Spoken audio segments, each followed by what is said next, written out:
percaya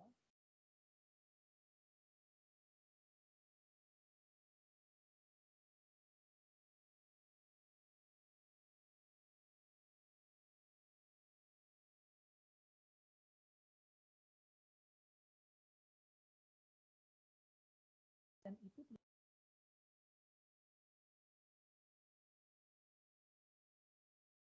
karena Anda sudah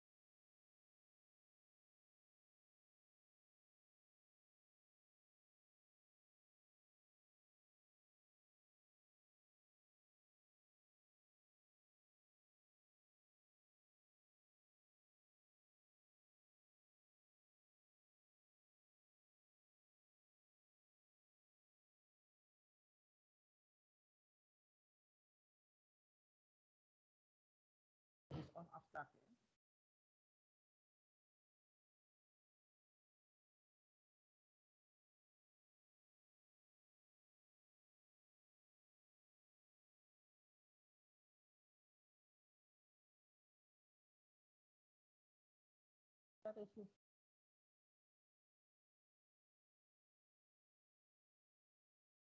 Izin Pak, saya nggak mendengar suaranya Pak.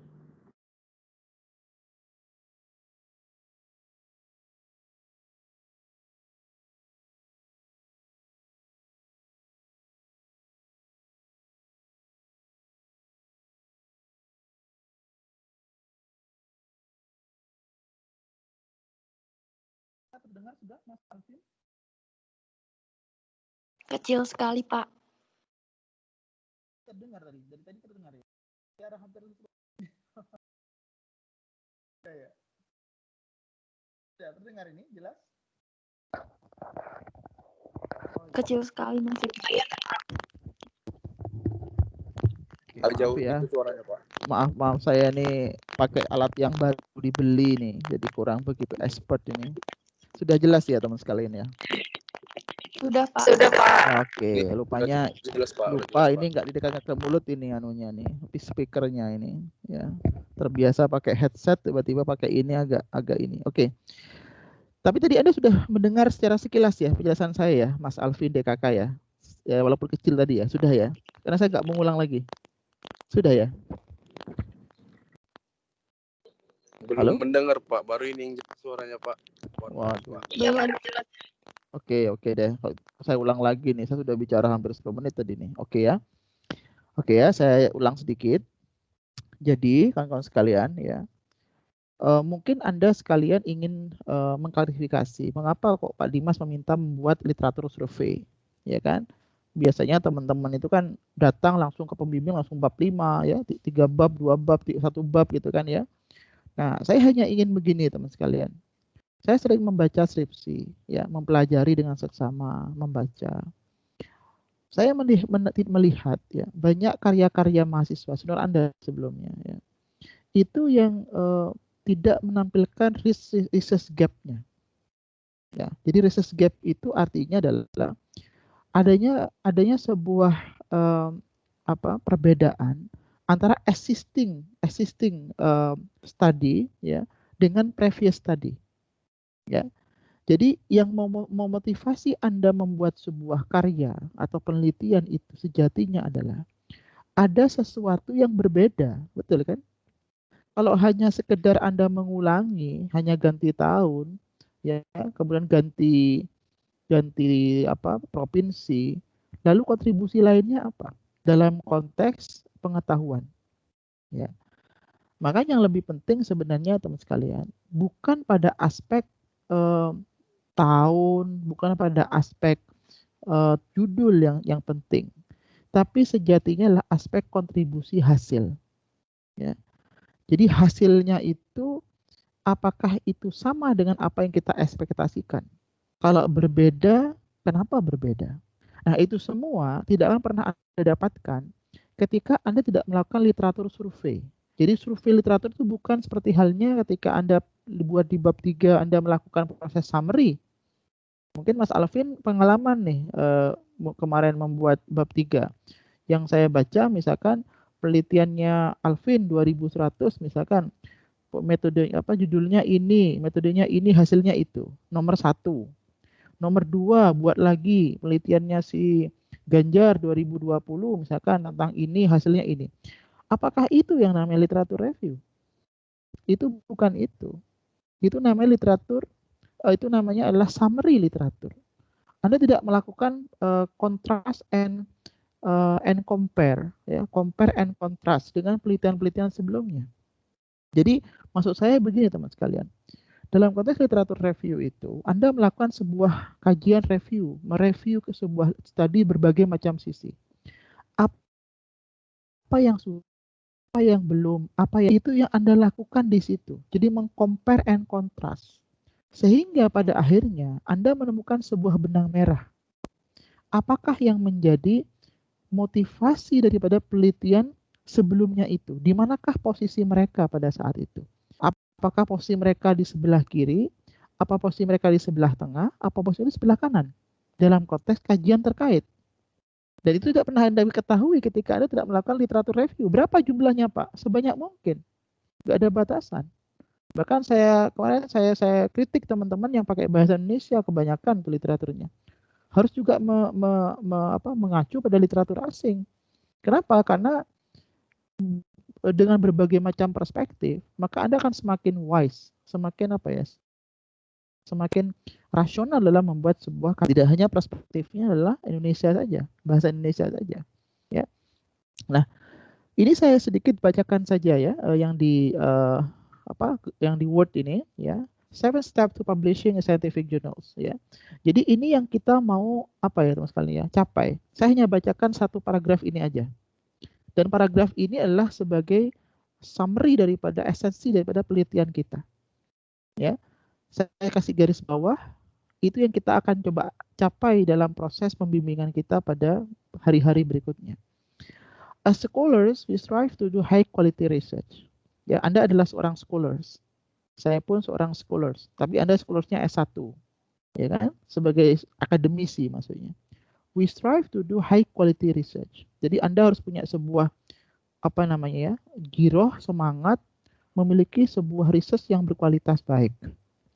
That will advance knowledge and science. Jadi artinya ketika Anda punya high quality research, Anda bisa punya pengetahuan yang baik. Gitu. Artinya Anda punya oleh-oleh pengetahuan yang bisa menjadi sebuah keunikan, keunggulan, ya. And we come up with what we believe as a unique hypothesis yang unik. Hipotesis artinya dugaan sementara yang unik. Unik artinya berbeda, sesuatu yang common, ya. Nah, unik ini berarti kan sesuatu yang harus unik juga ikhtiarnya kan. Tidak bisa secara umum, harus ditongkrongi, harus diresapi, harus direnungi, harus kontemplasi, gitu kan.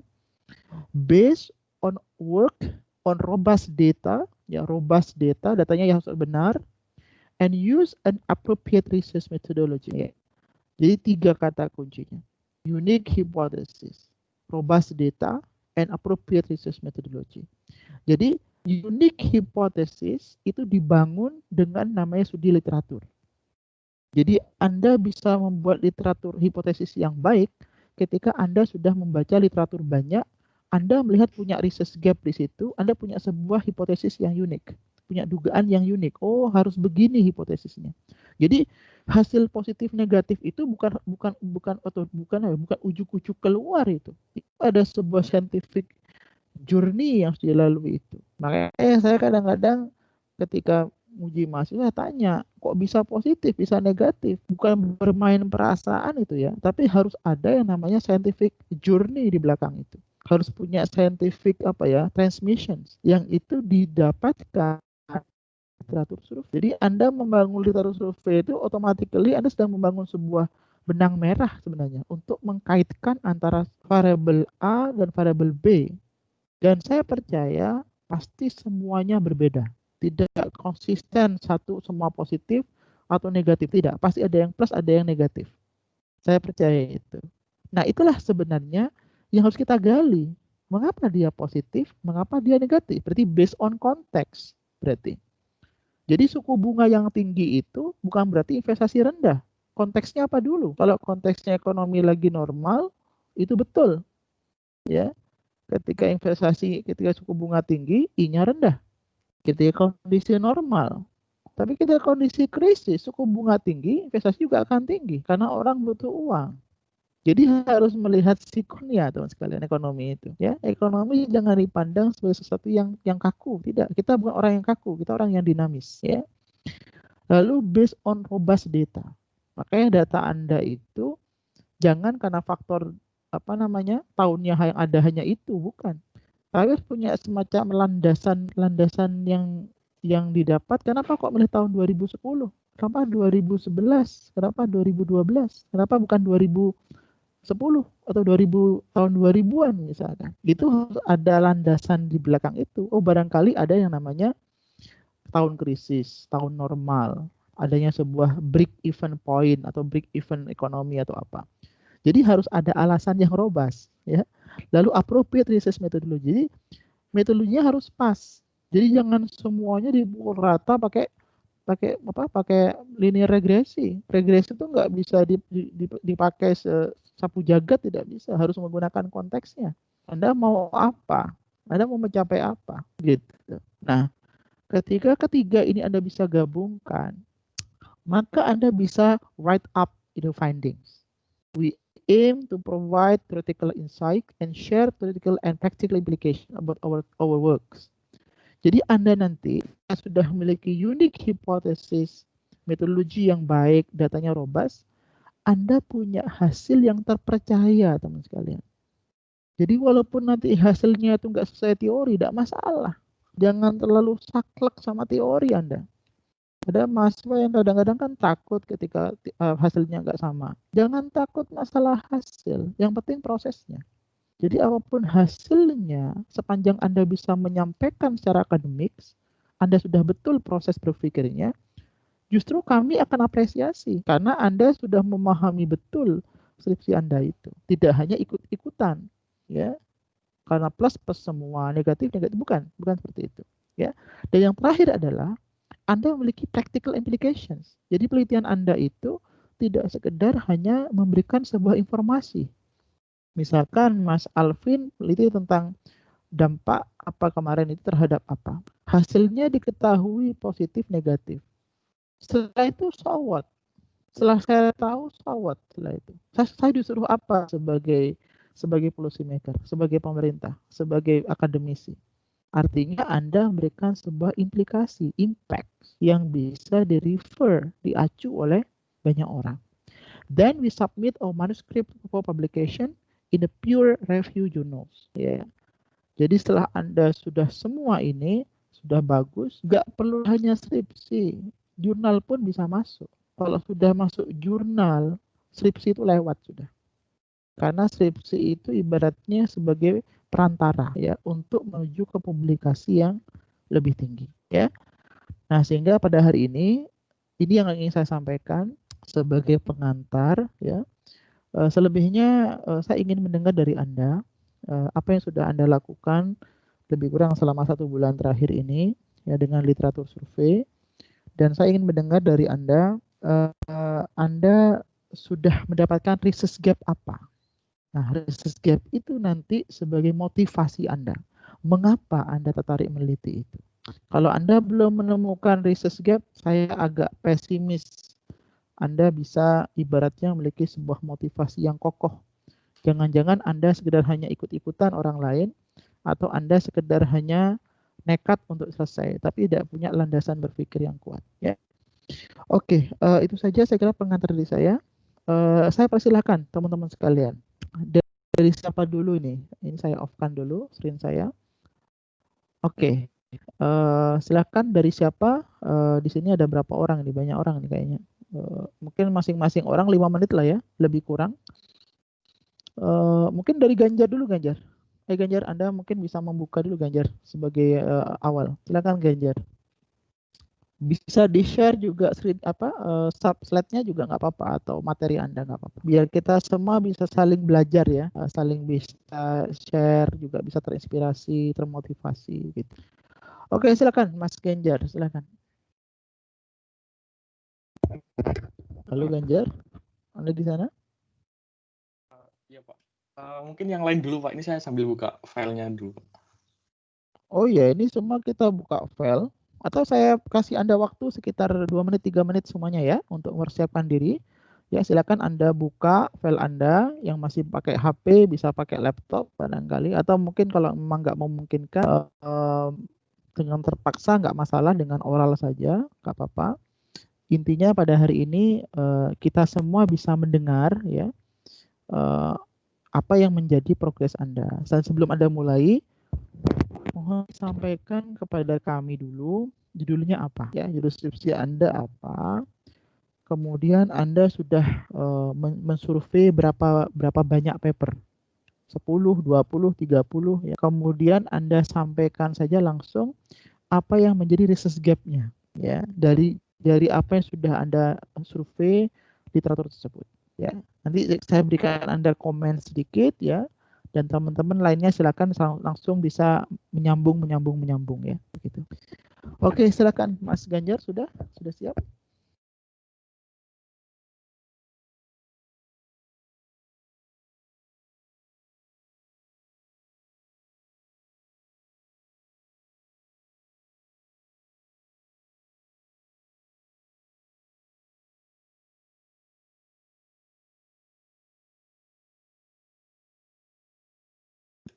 Iya, mungkin yang lain dulu, Pak Dimas. Mohon maaf ini sedang loading. Oke, mungkin aja Ganjar sambil lalu Anda memberikan pengantar secara oral dulu, nanti setelah itu Anda sambil lalu klik laptop Anda. Yuk, silakan. Oh ya, sebelumnya saya mau mengingatkan Pak Dimas nih, Pak, tentang memulai kelas yang agak error, nanti mungkin bisa ditindaklanjuti, Pak. Oh ya, jadi judul yang saya ajukan adalah Analysis of Islamic Banking Resilience in Selecting Countries. Dan untuk pilihan negaranya ini masih fleksibel, Pak. Tapi 3 negara yang sudah saya kumpulkan datanya itu ada 12 variabel, dan itu saya sudah dapat 8 variabelnya sudah terlengkapi itu di 3 negara, yaitu Indonesia, Malaysia, dan Pakistan. Kalau untuk teman-teman dan Pak Dimas, mungkin untuk update terbaru dari literatur review saya, sebenarnya sudah saya sharing di grup.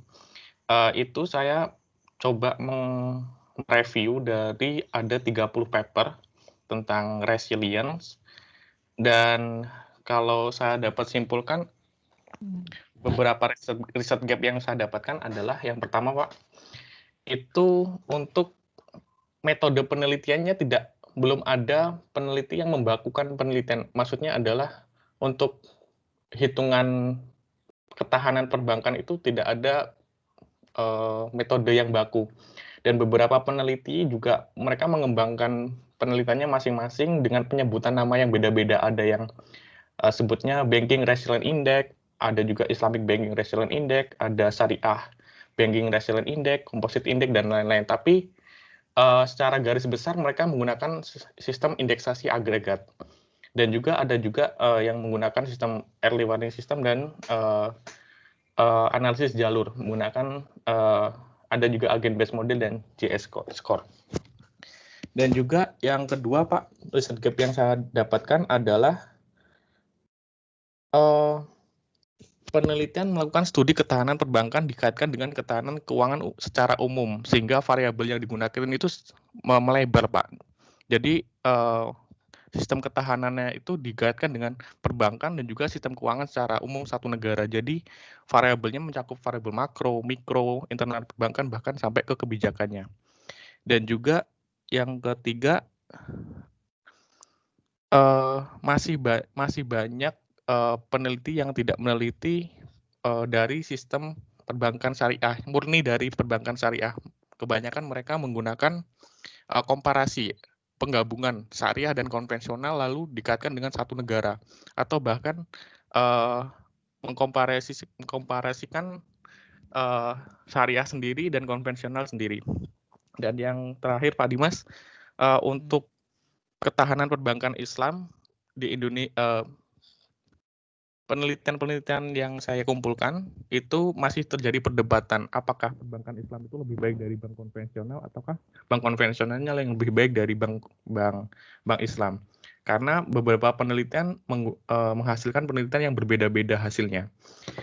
Jadi kesimpulannya Pak Dimas dari semua itu adalah saya mencoba untuk pengen fokus saja ke bank syariahnya, khusus ke bank Islam, dan juga menggunakan variabel internal di perbankan Islam. Jadi tidak melebar kemana-mana, hanya fokus di internal perbankan, dan juga metodenya yang digunakan adalah menggunakan metode indeksasi komposit. Jadi dari 12 variabel. Itu Pak Dimas. Baik, makasih Ganjar ya. Ini sangat bagus ya. Jadi Ganjar ini karena kelas internasional, maka menggunakan bahasa Inggris. Yang kedua juga studinya agak ini ya Ganjar, agak ke banyak negara. Jadi mungkin nanti saya kasih Anda form teman-teman sekalian ya, form untuk Anda isi ya secara singkat nanti sebagai bentuk laporan saya dan juga kita jadikan referensi awal semua mengenai research gap yang Anda sudah bisa tulis nanti. Nanti saya buatkan Anda form ya. Dan bagus Ganjar, kalau saran saya Ganjar, kalau Anda sudah fokus pada indeksasi ya, Anda harus mencari apa kelebihan indeksasi itu dibandingkan dengan metode lainnya, research methodology maksudnya ya, atau research method ini maksud, bukan research methodnya adalah indeksasi, apa kelebihan dengan yang lain. Yang kedua adalah kalau Anda menggunakan resilience itu tidak hanya sekedar fokus pada internal banks, harusnya juga disinkronkan dengan yang namanya macroeconomic environment, karena sejatinya resilient itu adalah gabungan antara shock and vulnerabilities. Jadi shock itu daripada eksternal, ya, lalu vulnerability adalah internal. Nah, keduanya itu di-framework-kan, dihubungkan dalam sebuah kerangka integrasi yang namanya adalah ketahanan. Jadi, kalau saran saya, Ganjar, Anda harus mencari variabel apa yang bisa menjadi exogenous shocks terhadap perbankan syariah. Nah, itu biasanya menggunakan metode transmisi jalur nanti. Apakah jalurnya nilai tukar atau jalur inflasi atau pertumbuhan ekonomi begitu. Nah, itu harus ada jalurnya. Lewat apa nanti itu? Variabelnya apa? Nah, itu nanti kita cek juga nanti dengan metode early warning system. Jadi akhirnya nanti Anda memiliki sebuah indikator yang bersifat internal dan eksternal.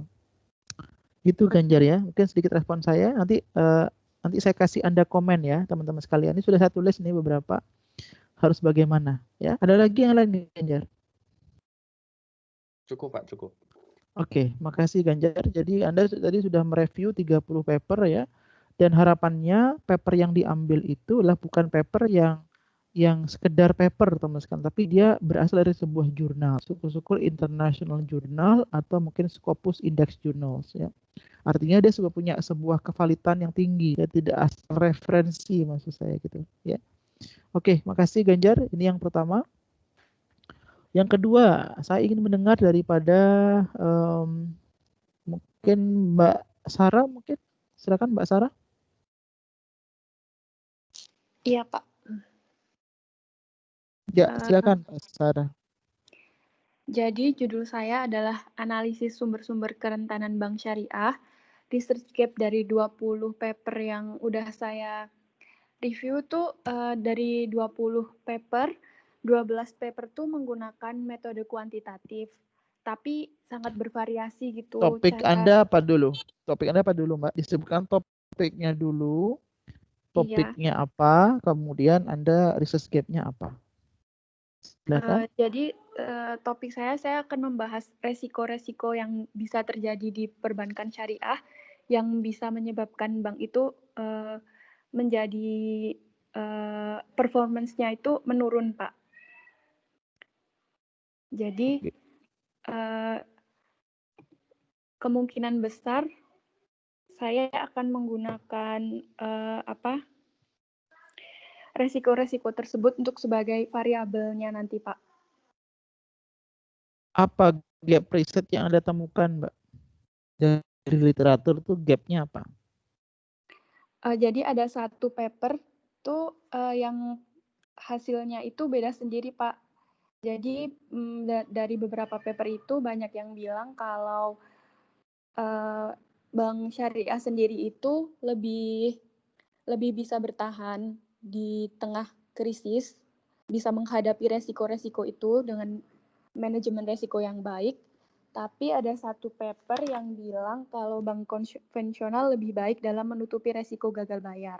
Jadi kayaknya mau difokusin di situ juga kayak non-performing loan-nya. Gitu, Lalu untuk masalah metodologinya bagaimana, Mbak? Metodologinya masih belum menentukan sih Pak antara regresi berganda. Tapi nanti saya kira tergantung itunya Pak, variabelnya. Karena saya belum nemu semuanya. Baik ya. Jadi gini teman sekalian ya. Anda dalam benak Anda ya, hindari dulu atau jauhkan dulu ya dari pikiran Anda harus menggunakan variabel itu. Ya. Jadi peneliti itu kan dari sebuah netralitas.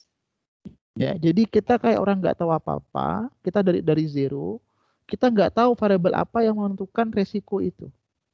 Nah, variabel itu muncul nanti. Jadi biarlah nanti yang mengarahkan itulah literatur. Jangan pikiran Anda yang kemudian memaksakan diri. Itu berarti Anda sudah melakukan intervensi variabel di situ. Jadi Anda memaksakan diri Anda harus variabel itu. Padahal literatur yang Anda baca nggak ke sana gitu loh.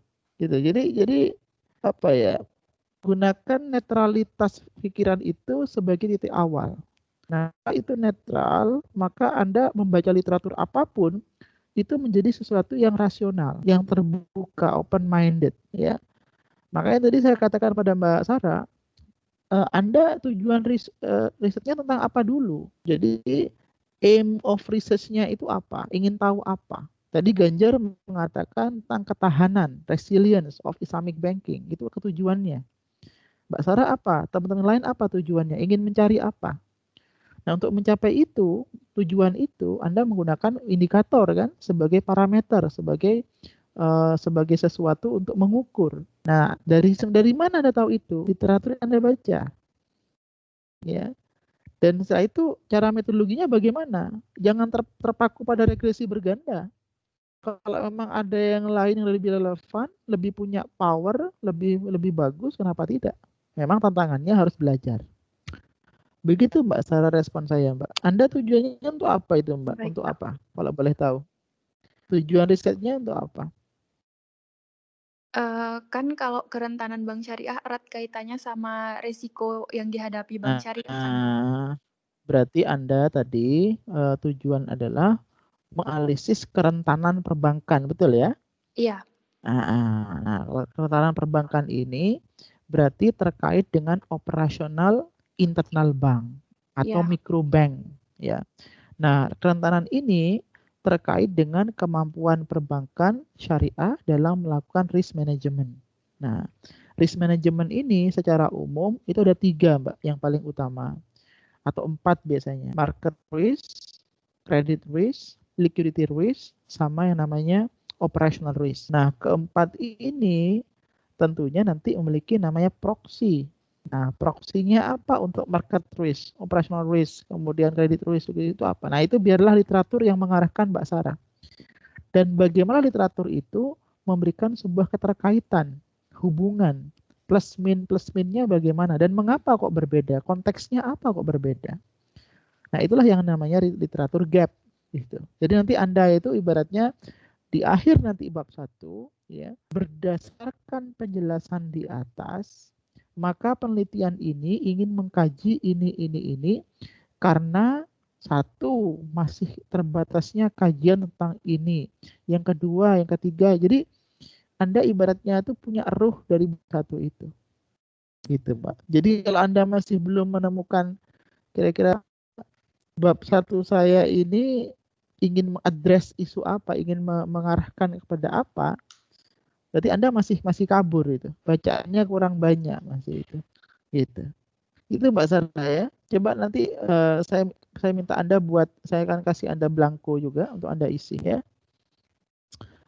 Ada lagi tambahan Mbak Sarah mungkin? Kalau menurut Bapak ini cukup saya meneliti bank syariah aja apa nanti dibandingkan sama konvensional, Pak? Soalnya kebanyakan dibandingkan sih, Pak. Atau untuk melengkapi gitu ya, Pak? Nah, itu tadi Anda fokusnya kan pada bank syariah saja. Nah, berarti kalau gitu semua literatur yang Anda baca itu ya, makanya kalau Anda sudah punya area of research tentang bank syariah ya, maka semua semua literatur yang Anda baca itu terkait dengan bank syariah, Mbak. Ibaratnya Anda sudah melakukan limitation of study gitu loh. Jadi biar tidak kemana-mana anunya bacaannya itu. Jadi men-scope diri Anda pada bank syariah saja. Kecuali memang Anda ingin ke bank konvensional, berarti lebih luas lagi cakupannya. Berarti komparasi nanti Mbak ceritanya itu. Pembandingan nanti. Nah, Anda mau komparasi atau mau fokus? Kalau hanya fokus ya berarti literaturnya hanya pada bank syariah saja. Begitu Mbak Ya, Sarah. baik, terima kasih Pak. Iya, sama-sama. Ini nggak apa, ini kita proses awal ya. Memang saya dulu waktu saya bimbingan skripsi, tesis sama disertasi itu memang agak lama rundingan-rundingan masalah begini. Ya, ibarat bangun rumah tuh mau bangun fondasi itu luar biasa memang, Mbak. Ya, tapi kalau Anda fondasinya sudah kokoh, ibaratnya nanti bangun yang lain-lain gampang, sudah cepat. Ini mah agak alot ini sekarang ini karena kita membuat sebuah fondasi dasar penelitian, ya. Oke, nggak apa-apa. Makasih Mbak Sarah. Berikutnya saya ingin mendengar dari Mas Habib. Ya, makasih. Mas Habib, silakan Mas Habib.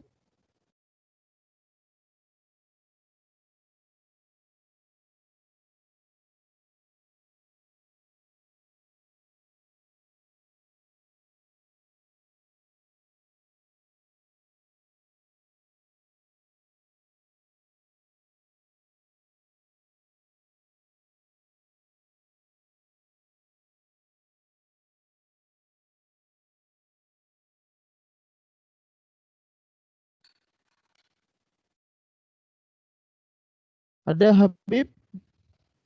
Oke, kalau nggak ada yang lain. Mas Re, Mas Re, silakan. Atau Mas Haidar. Boleh saya duluan, Pak? Oke, Mas Haidar silakan. Oh ya, bagi teman-teman yang kiranya sudah presentasi tadi, sudah menyampaikan dan ada agenda, ya. Monggo, saya tidak akan menyandra Anda, ya. Dipersilakan menyesuaikan, ya. Oke, Mas Haidar silakan, Mas Haidar. Anda tadi sudah silakan, Mas. Iya, Pak.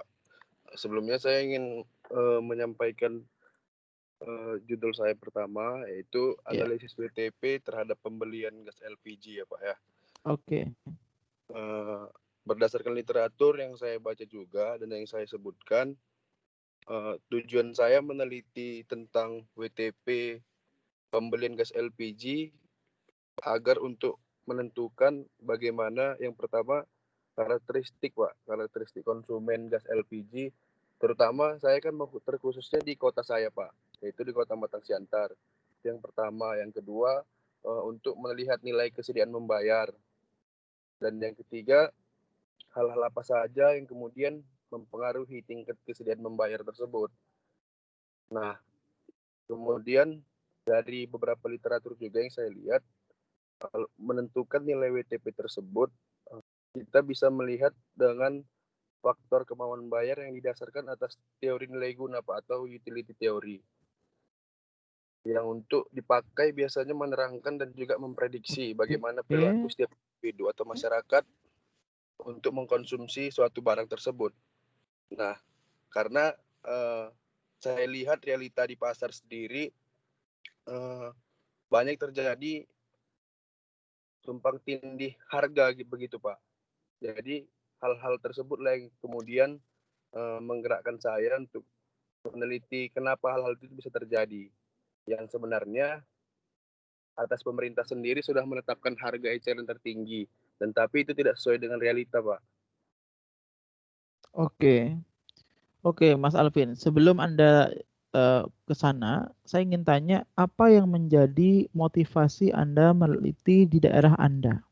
Apakah Anda melihat sebuah fenomena yang unik di situ atau yang aneh, nggak biasa, atau sesuatu yang sangat-sangat di luar batas orang normal sehingga Anda termotivasi? Artinya saya ingin bertanya tentang gap fakta. Faktanya bagaimana di sana? Ya. Mungkin kalau berdasarkan faktanya sendiri, karena di daerah tempat saya itu Pak, saya lihat sudah banyak agen-agen gas LPG ataupun pangkalan yang kita sebut sebagai pengecer begitu.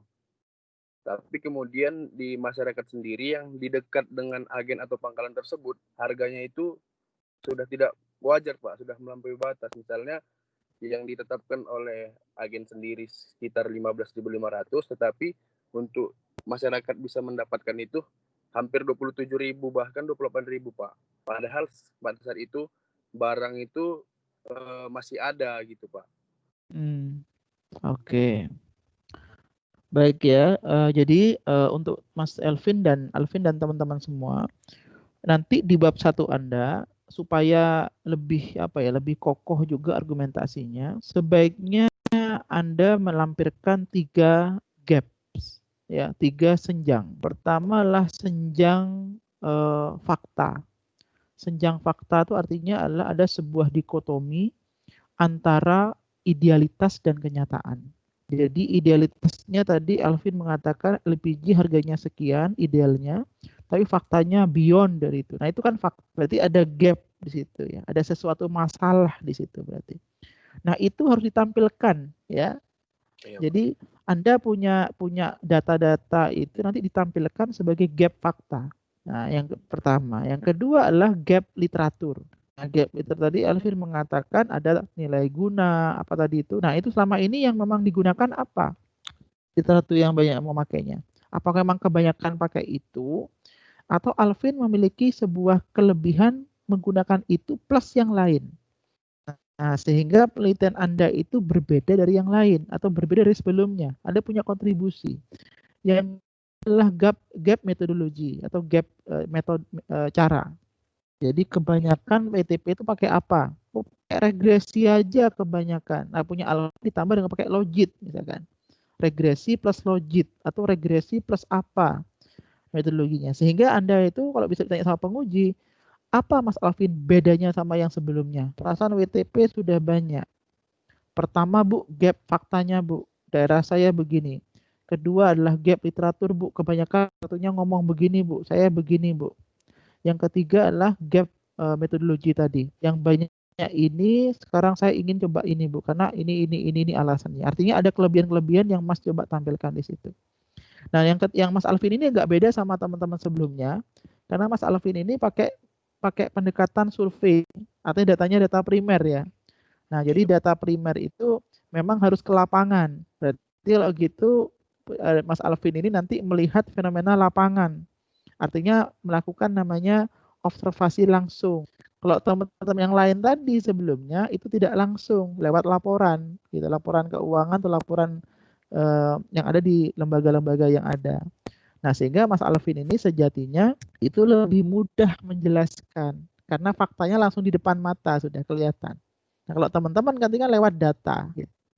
Nah, makanya nanti Mas Alvin di bab 1-nya harus banyak menampilkan fakta-fakta di pematang si antar tadi. Data-datanya, fakta-fakta kejadian-kejadiannya apa, fenomenanya seperti apa. Nah, nanti ditunjang sama argumentasi teori literatur yang sudah ada. Gitu Mas Alvin nanti ya. Oh iya, baik. Anda sudah punya berapa literatur Mas yang sudah Anda baca atau sudah ada survei? Sejauh ini masih ada 15, Pak. 15-an, Pak. Itu saya kira saya tidak mau mengatakan itu kurang, itu lebih tidak ya. Tapi yang ingin saya katakan adalah apakah dengan 15 itu Anda sudah bisa mendefinisikan gap riset. Ya, kalau Anda sudah bisa mendefinisikan cukup. Tapi kalau merasa kayaknya kok saya masih ragu, Pak, belum ini. Nah, tambah lagi berarti Mas Alvin gitu. Iya, Pak. Siap. Iya. Oke. Dan juga Baik, cukup. Ada lagi Mas Alvin? Gimana? Mungkin saya pun dari metodologinya, Pak, yang kebanyakan juga regresi dan lain-lain, saya juga menemukan salah satu cara untuk melihat nilai kemauan masyarakat membayar atau WTP dengan CVM, Pak, Contingent Valuation Method. Itu menarik gitu. Nanti Mas sampaikan apa kelebihan menggunakan CVM tadi. Iya, Pak. Lalu bagaimana caranya? Jadi nanti Anda bisa mengatakan dalam sidang skripsi nanti, skripsi saya yang berbeda dari yang lain adalah ini. Karena ini dan penelitian sebelumnya tidak banyak menggunakan itu. Begitu Mas Alvin kira-kira Mas? Iya, Pak. Iya, Pak. Terima Iya. kasih, Pak. Oke, ya, kasih. Kalau Anda ada agenda lain menyesuaikan masalah ini ya, atau Anda bisa silent Iya. mode nggak masalah. Saya Iya, saya nanti izin lanjut duluan lagi. ya, Pak. Nah, Soalnya oke. saya lagi di rumah sakit juga, Pak. Oh, Masya Allah. Siapa yang Mas, yang kurang sehat, Mas?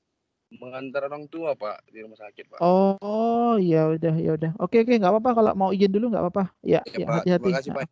Ya, Assalamualaikum. lanjut. Ya, Waalaikumsalam warahmatullahi wabarakatuh. Oke, yang tadi Mas Habib atau Mas Re, silakan. Yang mau duluan, dipersilakan.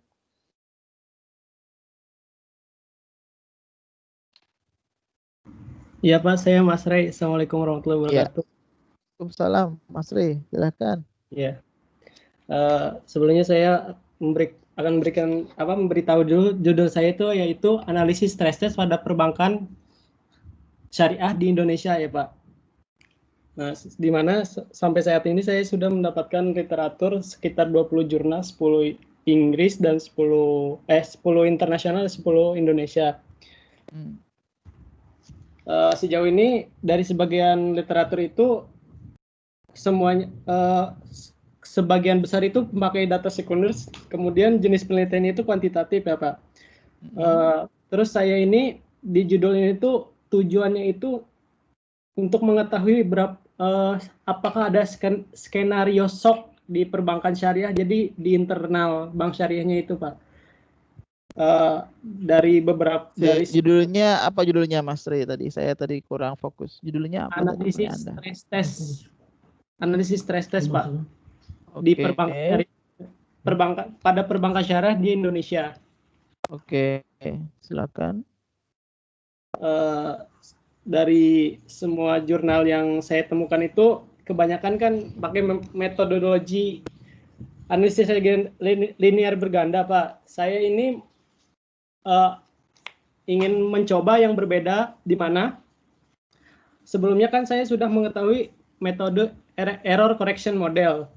Nah, dari jurnal-jurnal yang saya temukan itu tidak ada yang memakai metode itu Pak. Jadi kan metode tersebut tuh untuk melihat memperkirakan efek dari jangka panjang dan jangka pendek dan jangka panjang dari satu deret waktu pada deret waktu lainnya Pak. Jadi melihat keterkaitan variabel satu dengan yang lainnya gitu. Gimana Pak menurut Bapak? Ya, sekarang sebelum ke sana, kira-kira Anda sudah baca berapa literatur, Mas? Sekitar 20 Pak. 20. Nah, itu yang Anda temukan. Tapi dari sisi gimana? Dari sebagian sebagian kecilnya itu ada beberapa yang kurang mendukung juga sih, soalnya judul ini tuh kayak masih baru gitu ya Pak, atau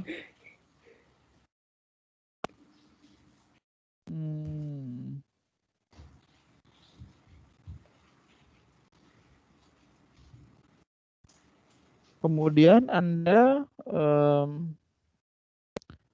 yang temukan lainnya dari sisi variabelnya bagaimana, Mas? Variabelnya?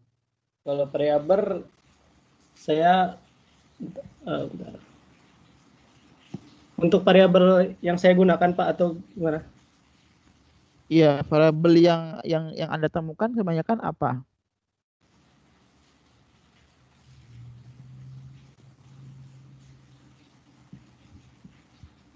Seperti variabel independennya seperti CAR, ROA, FDR, BOPO, dependennya ke NPF Pak. Enggak, maksudnya gini Mas. Ya, jadi variabel-variabel yang Anda sebutkan tadi itu ya, itu harus juga ditunjang oleh argumentasi itu. Jadi maksudnya nggak masalah nanti Anda menggunakan variabel-variabel itu, nggak masalah. Tapi yang penting adalah itu bukan variabel yang Anda paksakan karena Anda merasa variabel itu ada datanya ini. Tapi memang itu benar-benar murni daripada literatur. Yang memang literaturnya itu fokus pada stress test, Mas. Jadi bukan judulnya tentang stress test, judulnya literatur itu. Dan dia menggunakan itu sebagai variabelnya. Itu Mas. Jadi harus benar-benar linear dengan judul referensinya, dan Anda juga punya argumentasi mengapa menggunakan itu. Begitu Mas. kira-kira. Oh, baik, Pak. Iya. Oke, Mas Rey. Sementara ini sudah lumayan, udah bagus. Nanti mungkin akan kelihatan ketika sudah Anda narasikan mungkin ya. Ya. Baik, Pak. Ada lagi yang lain, Mas Rey, mungkin yang disampaikan? Udah, mungkin cukup segitu. Oke, baik. Baik.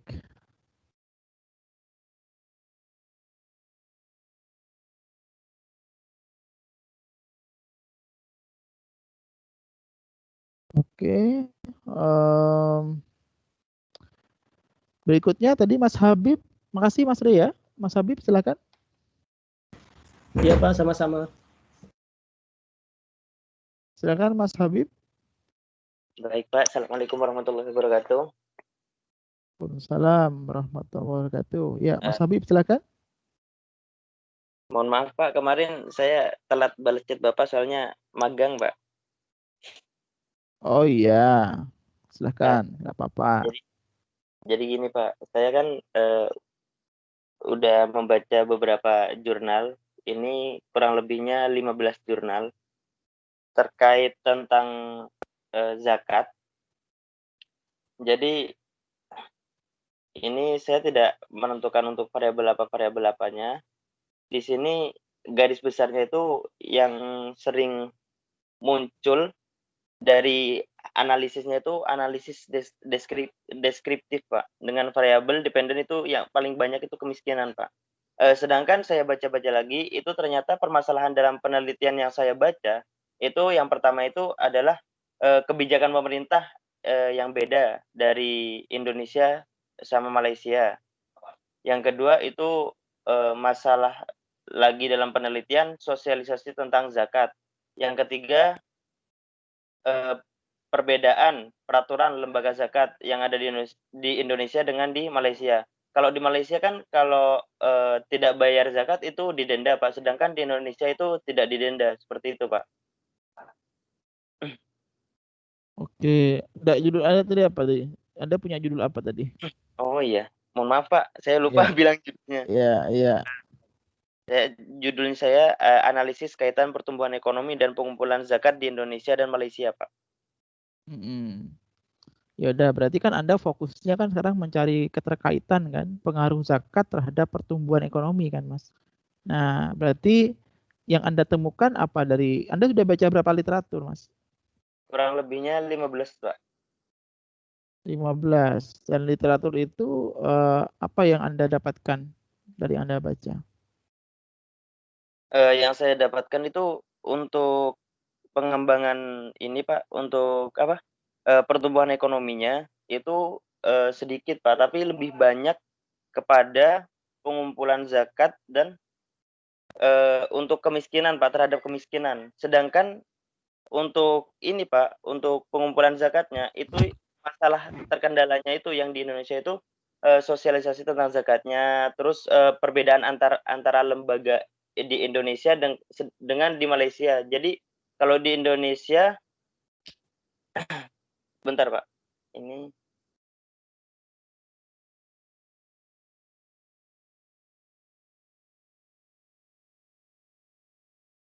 kalau di Indonesia itu pajak itu harus dibayar penuh, sedangkan zakat itu meskipun tidak bayar tidak didenda. Sedangkan badan ambil zakat di Indonesia itu banyak, Pak, seperti Basnas, yang formal dan non formal, seperti di masjid-masjid itu kadang tidak terhitung, Pak. Lah itu jadi kendala untuk mengukur ini, Pak, analisis pertumbuhan ekonominya, Pak.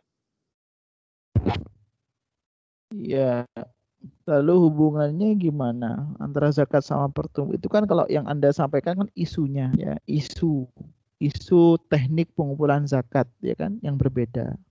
Kalau di Malaysia itu setahu saya lah top down policy ya. Di sini Indonesia lah bottom up policy gitu. Nah, itu pengaruhnya terhadap pertumbuhan seperti apa? Kalau yang Anda temukan di literatur baik di Indonesia atau Malaysia atau dari berbagai literatur lah, tidak harus Indonesia Malaysia, banyak negara lain juga ada masalah. Gitu. Kalau dari saya yang itu pembiayaan zakat itu emang berpengaruh positif Pak terhadap pertumbuhan ekonomi. Di sini saya yang baca itu dari kajian dari literatur yang saya baca itu zakat itu berpengaruh terhadap pendapatan ekonomi dan untuk mengentaskan kemiskinan, Pak. Tapi yang saya pikirkan itu dari kemarin itu masalah ini ya, Pak. Sulitnya itu di antara kebijakan itu, Pak, kebijakan Malaysia dan Indonesia, Pak. Itu yang jadi apa ya, yang masih saya pikirkan itu perbedaannya. Soalnya di Malaysia itu wajib, sedangkan di Indonesia itu meskipun bayar tidak bayar itu tidak didenda. Itu yang Ya, jadi itu Mas, Anda jangan salah paham. Jadi yang kita maksudkan hubungan antara ekonomi dan zakat itu lebih kepada hubungan secara ekonomi. Apakah hubungannya positif ataukah negatif atau tidak sama sekali atau berhubungan dua arah. Paham Mas Habib sampai sini Mas Habib? Jadi bukan isu, itu kan isu. Itu nanti Anda elaborasi di bab 1 dan juga Anda bisa sampaikan kembali di bab 4. Tapi yang kita ingin fokuskan bukan ke manajerial zakatnya. Itu nanti akan terbahas juga, tapi yang lebih penting adalah isu hubungan secara ekonomi. Apakah zakat itu mempengaruhi pertumbuhan atau pertumbuhan mempengaruhi zakat? Atau dua-duanya dia saling berpengaruh, atau yang keempat tidak sama sekali. Itu namanya adalah finance growth nexus namanya dalam bahasa Inggris itu. Jadi bagaimanakah hubungan antara keuangan dan pertumbuhan gitu. Coba Anda sering-sering coba baca, cari aja Mas, cari PPP yang terkait sama itu gitu Mas Habib. Ya. Dan kalau bisa Anda juga harus fokus pada metodologinya. Apa yang sering dipakai? Apakah VAR, VECM, regresi berganda, atau apa gitu Mas. Jadi isunya jangan hanya isu, tapi lebih ke teknis juga sudah ya. Variabelnya apa yang di proxy? Apa variabelnya Anda dapatkan? Yang sering dipakai itu investasi Pak, tenaga kerja terhadap pertumbuhan ekonomi. Ini rata-rata semuanya tuh menggunakan regresi berganda, Pak. Sedangkan yang data panel sama VAR itu cuma satu, terus lebih banyak metode deskriptif, Pak. Analisis deskriptif. Coba dibaca lagi ya. Saya kok kurang yakin dengan argumentasi Anda. Setahu saya kalau mau mengetahui hubungan itu paling banyak menggunakan VAR VECM gitu. Coba nanti teman-teman nanti saya kasih Anda form ya. Anda nanti silakan dikirim lagi ke saya, nanti saya kasih form biar saya lebih bisa melihat kualitas paper yang Anda refer, yang Anda acu tuh paper yang seperti apa. Apakah paper yang asal-asalan ada atau paper yang memiliki sebuah kualitas, karena itu juga mempengaruhi level Anda memberikan sebuah summary ya, begitu ya. Oke Mas Habib, oke Habib, ini masih ada PR ini, saya belum merasa yakin. Oke, nanti saya coba berikan Anda yang berikutnya. Siapa lagi nih Pak? Saya Pak. Yuk silakan ya Mbak Nur, yuk silakan. Assalamualaikum warahmatullahi wabarakatuh. Waalaikumsalam warahmatullahi wabarakatuh. Silakan Mbak Nur.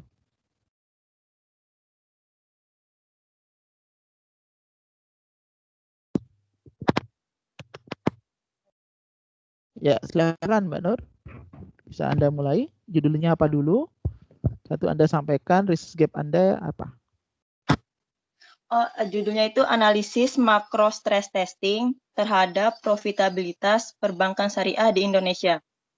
Nah, jadi saya telah melakukan literatur survei terhadap kurang lebih 20 jurnal baik yang internasional maupun nasional. Nah, dari jurnal tersebut saya melakukan proses tabulasi terhadap yang pertama yaitu variabel, terus yang ketiga metodologinya, terus yang kedua metodologi, yang ketiga yaitu data. Nah, yang pertama yaitu variabel. Nah, dari kurang lebih 20 jurnal yang saya survei, variabel pertumbuhan ekonomi itu paling banyak disebut dari jurnal terkait makro stress testing, yaitu jumlahnya 20 jurnal. Nah, kemudian diikuti oleh variabel tingkat suku bunga, nilai tukar dengan total jurnal terkait yaitu 15 jurnal, kemudian diikuti oleh variabel inflasi 11 jurnal dan variabel IHSG pengangguran harga minyak itu 5 jurnal terkait, kemudian disusul oleh variabel-variabel lainnya. Terus yang kedua yaitu tabulasi terhadap metode analisis. Dari hasil survei, 8 jurnal itu menggunakan metodologi VAR, yaitu total 8 jurnal. Nah, sisanya diikuti oleh metode lain seperti top-down model dengan total 3 jurnal terkait dan data panel dan disusul oleh metodologi lainnya. Kemudian yaitu terkait data, ada 3. Yang pertama itu bulanan, triwulan, sama tahunan. Nah, paling banyak itu pada data tahunan, yaitu dengan jumlah 8 jurnal terkait, kemudian disusul oleh data triwulan, lalu terakhir ada data bulanan. Nah, sehingga dari hasil literatur survei yang saya lakukan itu ada ditemukan 4 gap. Yang pertama yaitu variabel. Setelah melakukan tabulasi terhadap variabel, didapatkan variabel untuk penelitian yang saya ambil yaitu variabel pertumbuhan ekonomi, tingkat suku bunga, nilai tukar, inflasi, pengangguran, dan indeks harga saham gabungan atau IHSG. Nah, alasan pengambilan variabel tersebut karena variabel ini banyak disebutkan pada penelitian terkait dengan makro stress testing, sehingga variabel ini dianggap variabel penting. Nah, kemudian variabel ini juga mewakili beberapa indikator. Untuk indikator siklus itu diwakili oleh GDP sama pengangguran. Kemudian untuk indikator stabilitas harga diwakili oleh inflasi. Kemudian indikator pasar keuangan diwakili oleh IHSG. Lalu indikator eksternal diwakili oleh nilai tukar. Dan kemudian indikator untuk bank sentral diwakili oleh tingkat suku bunga. Kemudian terkait dengan analisis. Nah, meskipun metode VAR banyak digunakan pada penelitian terkait makro stress testing, namun untuk lingkup penelitian yang akan saya lakukan yaitu analisis makro stress testing terhadap profitabilitas perbankan syariah di Indonesia ini, belum ada yang melakukan penelitian dengan menggunakan metode analisis VAR. Sebenarnya ada satu jurnal di Indonesia itu, tapi menggabungkan antara variabel antara bank konvensional sama syariah, tapi menggunakan metodologi ARDL. Nah, selanjutnya yaitu terkait data. Nah, pada penelitian ini saya akan menggunakan data bulanan dan data bulanan dari tahun 2015 sampai 2019, mengingat dari hasil tabulasi tadi data bulanan itu masih sedikit yang melakukan penelitian. Kemudian terkait dengan sampel perbankan syariah itu menggunakan ROA atau return of asset, karena ketika kita berbicara ROA berarti kita membahas tentang rasio profitabilitas. Mungkin itu saja dari saya, Pak. Oke, Mbak Nur, saya merasakan Anda kayak sudah ujian sidang, Mbak Nur. Sudah sangat lengkap sekali. Bisa ditampilkan. Mbak Nur di depan laptop nggak sekarang? Di laptop nggak ada? Iya, Pak, atau tapi Anda pakai HP? Pakai HP, Pak. Oh, enggak. Kalau seandainya bisa itu ditampilkan aja, mungkin biar teman-teman tahu. Karena saya lihat memang punya Anda di My Class sangat lengkap, sangat bagus sekali literatur surveinya itu, sangat komprehensif. Makanya ketika Anda barusan bicara presentasi, saya merasakan Anda sudah menemukan ruh dari penelitian Anda. Anda merasakan Anda semangat meneliti kan akhirnya. Karena Anda ibaratnya tahu gitu loh, Anda tuh mau apa, pakai apa, kenapa pakai itu gitu kan. Bukan emosional gitu, tapi Anda tahu itu punya sebuah pegangan paper yang banyak gitu. Anda punya berapa paper, Mbak Nur, by the way? Kurang lebih 20, Pak. 3-nya dari Indo, sisanya dari yang karena terkait dengan makro stress testing perbankan syariah di Indonesia itu masih sedikit Pak jurnal acuannya. Jadi kebanyakan di luar Pak. Nah, ya, berarti kan itu kan bisa jadi apa ya?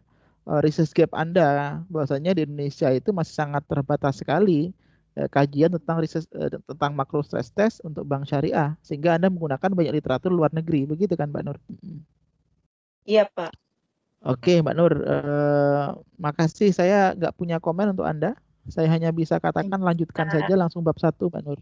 Ya, Anda langsung narasikan dalam bentuk bab 1, kemudian Anda masukkan semua yang Anda presentasikan tadi dalam bab 1 Anda, dan saya sudah melihat research gap Anda sangat kuat ya, artinya motivasi penelitian Anda sangat kuat ya, sehingga Anda nantinya ketika ditanya sama penguji kok rasanya Anda bisa wibawa menjawabnya Mbak, begitu.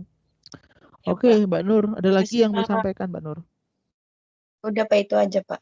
Oke, baik. Terima kasih Mbak Nur. Berikutnya siapa lagi yang mau duluan ini? Ayo, saya mungkin nggak mau manggil ini. Mungkin ada yang mau buru-buru.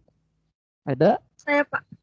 Ya, ayo silakan Mbak. Sebutkan judulnya dulu, lalu setelah itu langsung ke research gap-nya sama kayak Mbak Nur tadi. Yuk silakan. Jadi judul saya analisis optimal operasional Bank Indonesia. Kemarin saya sudah mempresentasikan sama Bapak terkait research gap, dan hari ini saya mau mempresentasikan tentang variabel gap sama metodenya Pak. Oke, silakan Mbak Aurel. Kalau Anda di depan laptop, Anda mau menampilkan, tidak masalah. Silahkan, biar kita semua bisa lihat. Pakai HP, Pak. Oh, pakai HP. Oh ya udah, nggak apa-apa. Yuk, silakan, nggak apa-apa. Yuk.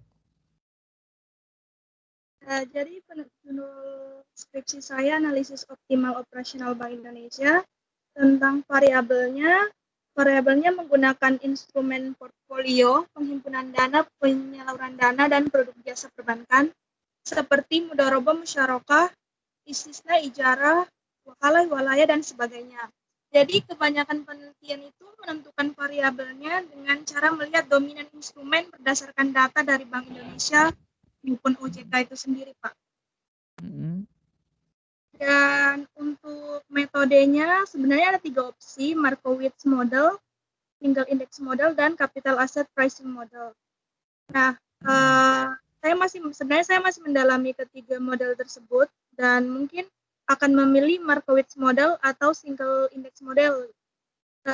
Karena pada capital asset pricing model sendiri dalam penelitiannya itu masalah dapat muncul pada waktu tertentu sehingga return pasar itu bisa berubah menjadi negatif dan mungkin tidak mewakili future market return. Selain itu, sebagian besar penelitian mengemukakan bahwa sebagian besar asumsi pada capital asset pricing model itu tidak realistis. Jadi kemungkinan saya akan memilih metode Markowitz model atau single index model. Iya. Oke Mbak, yang paling sering dipakai itu sebenarnya Markowitz Mbak.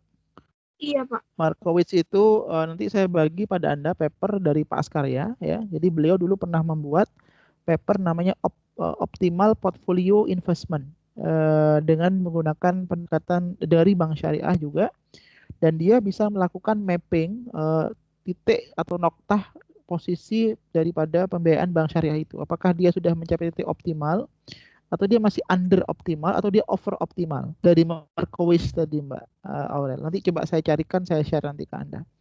Tapi kalau memang Anda pakai Markowitz, Anda bisa coba buka di YouTube juga cara untuk bagaimana aplikasi dari, karena itu software itu termasuk baru Mbak, dan juga belum pernah ada nampaknya masuk S1 yang menggunakan Markowitz. Kayaknya Anda the only one kayaknya yang pakai itu. Kalau Anda ya, termasuk juga tidak diajarkan juga di S1 kan Markowitz itu. Tapi itu ya, memang digunakan untuk kenapa Mbak? Mungkin Markowitz model atau single index model. Kalau single index itu ya nanti sama kayak Ganjar, nanti Anda menggunakan yang namanya uji yang sifatnya non parametrics ya, dengan menggunakan signals ya, extraction approach nanti, lalu untuk bisa memvalidasi daripada indeks Anda itu. Nah, agak teknis kalau pakai indeks Mbak, karena harus pakai Excel dia itu. Kalau pakai Markowitz dia menggunakan software tertentu. Coba nanti gini aja Mbak Aurel, saran saya Anda nggak usah bingung. Anda coba cari aja keunggulan dan kelemahan serta ketepatan dalam mengkaji punya Anda. Jadi apakah yang tepat memang single index atau Markowitz gitu loh. Kalau emang iya, apa alasannya? Apa kelebihannya? Begitu Mbak, dan kekurangannya apa? Begitu Mbak Aurel kira-kira Mbak. Kalau saya kira Anda sudah bisa sudah mendapatkan sebuah research gap saya lihat, tapi mungkin teknis metodologinya yang agak ruwet memang. Gitu Mbak. Nah, iya. Oke Mbak Aurel, makasih. Ada lagi yang lain Mbak Aurel? Tapi sambil lalu coba Anda buat bab 1 Mbak Aurel sudah. Menarasikan coba sudah. Jadi biar sudah bisa kita lihat dari tulisan Anda manakah yang perlu diimprove, mana yang mungkin perlu diperbaiki. Begitu Mbak.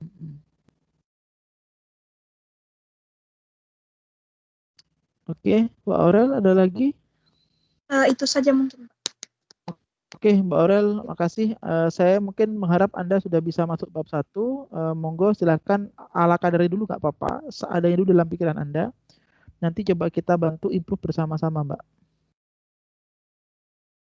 Oke, makasih Aurel.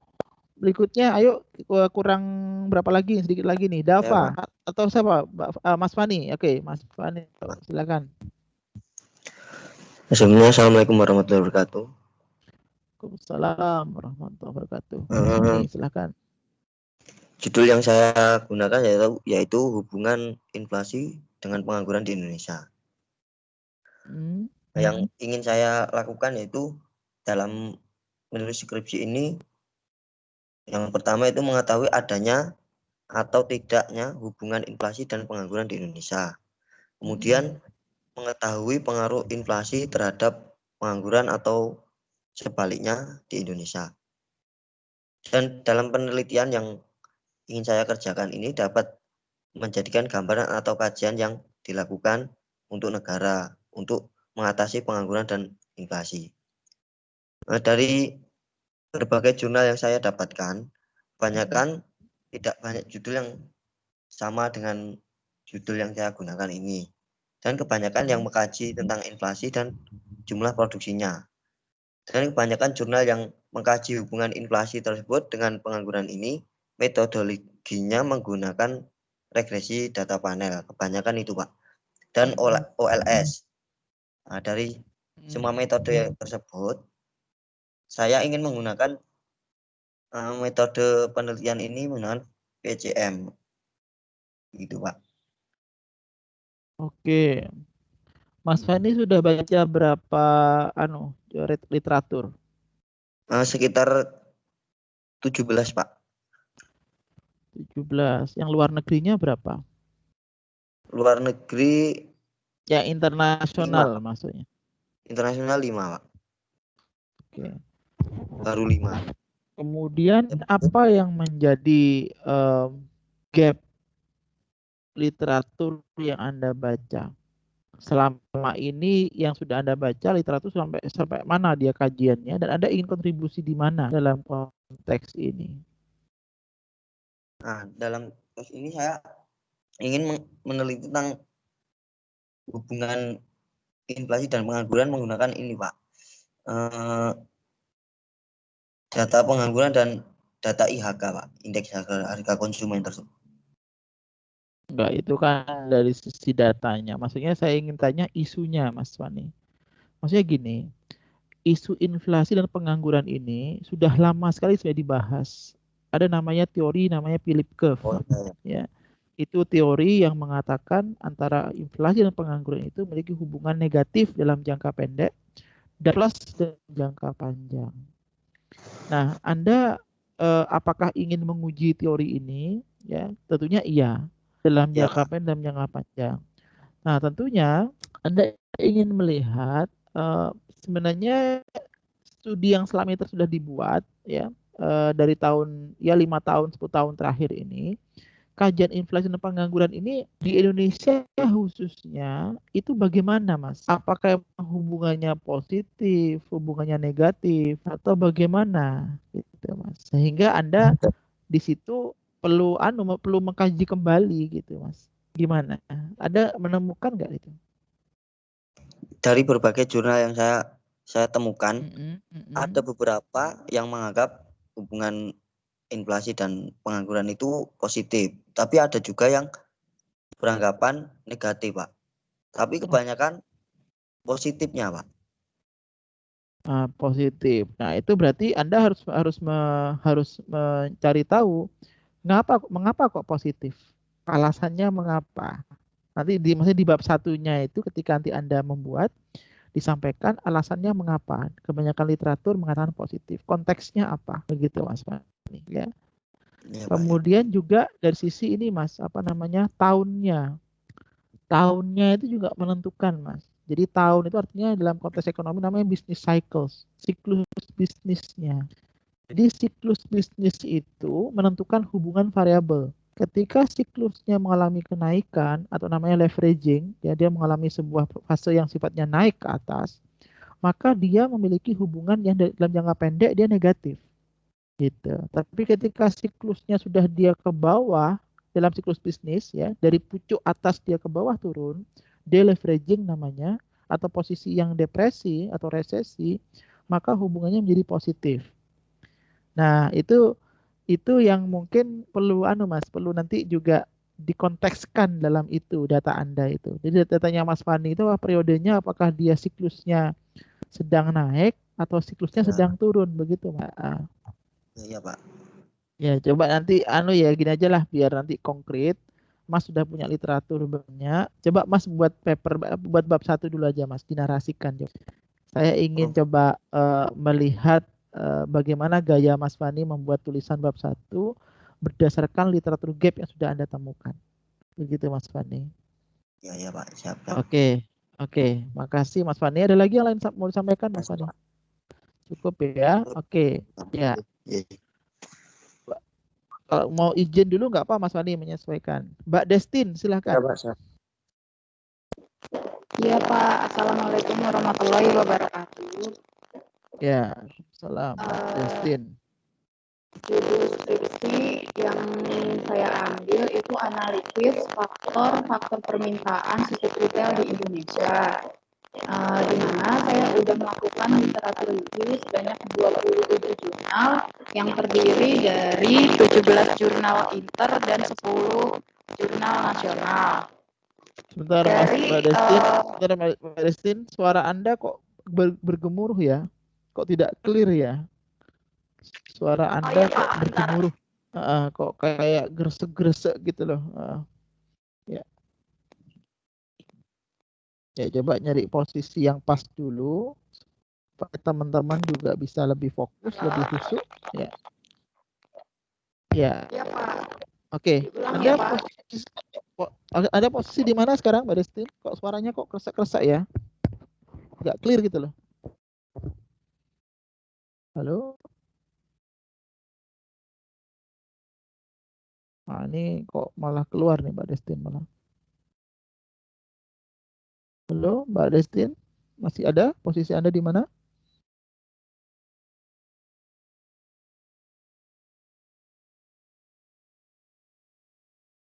Halo, Oke, Pak. Mbak Destin. Oke, ya. Silakan Mbak. Ini lebih bagus nih suaranya. Ayo, silakan Mbak. Lanjutkan, silakan. Halo. Ya. Jelas Mbak. Maaf, Ayo, Pak. silakan Mbak. Lanjut. Ya. Nggak apa-apa. Ayo, monggo. Lanjutkan. Judul skripsi yang saya ambil analisis faktor-faktor permintaan suku retail di Indonesia. Jurnal yang sudah saya kumpulkan itu sebanyak 27 jurnal yang terdiri dari 17 jurnal internasional dan 10 jurnal nasional. Dari jurnal tersebut kebanyakan menggunakan metodologi kualitatif di mana membahas mengenai critical review gitu loh Pak. Nah, sedangkan yang untuk jurnal kuantitatifnya itu hanya sedikit, dan yang saya temukan itu kebanyakan dari jurnal nasionalnya.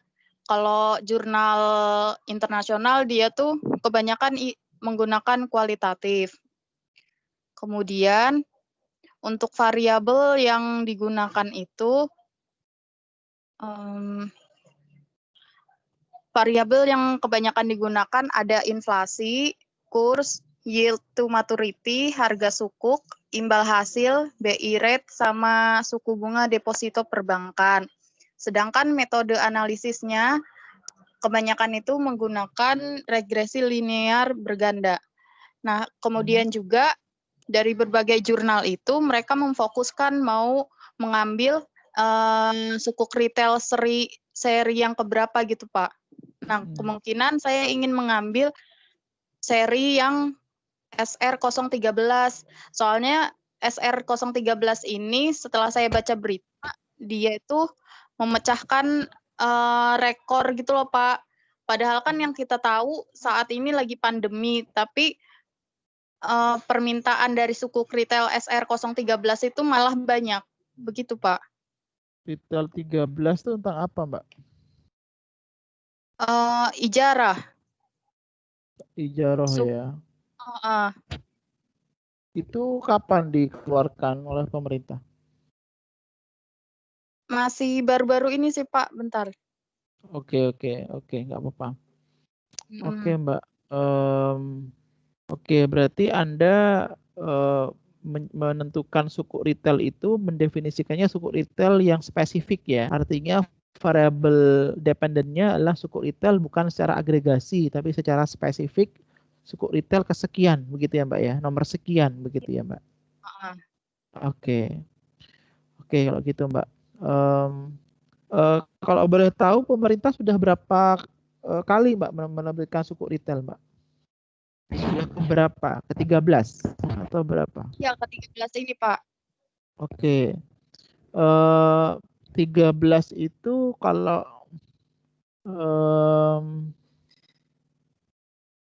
saya malah berpikir begini Mbak, Mbak Destin. Kalau pakai data panel bisa nggak ya? Data panel ya. Jadi Mbak itu melakukan sebuah diskusi dengan berbagai runtut waktu, berbagai jenis suku retail.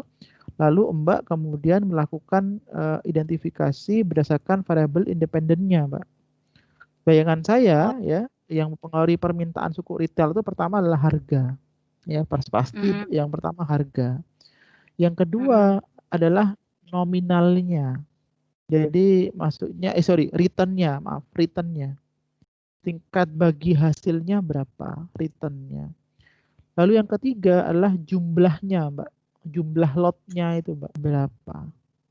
Nah, itu barangkali, tapi Mbak perlu mencari tahu tuh di literatur. Kira-kira variabel itu benar nggak memang menentukan gitu loh, Mbak.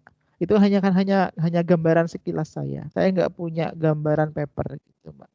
Coba Mbak identifikasi variabel-variabel tadi itu. Begitu. Iya, Pak. Oke, coba Mbak, itu sudah bagus, menarik kalau Anda bisa buat 13 suku retail itu jadi satu kesatuan. Nanti kita bisa melakukan yang namanya generalisasi. Jadi suku retail itu sejatinya dipengaruhi oleh apa dari berbagai macam pengeluaran pemerintah tadi dari nomor 1 sampai nomor 13.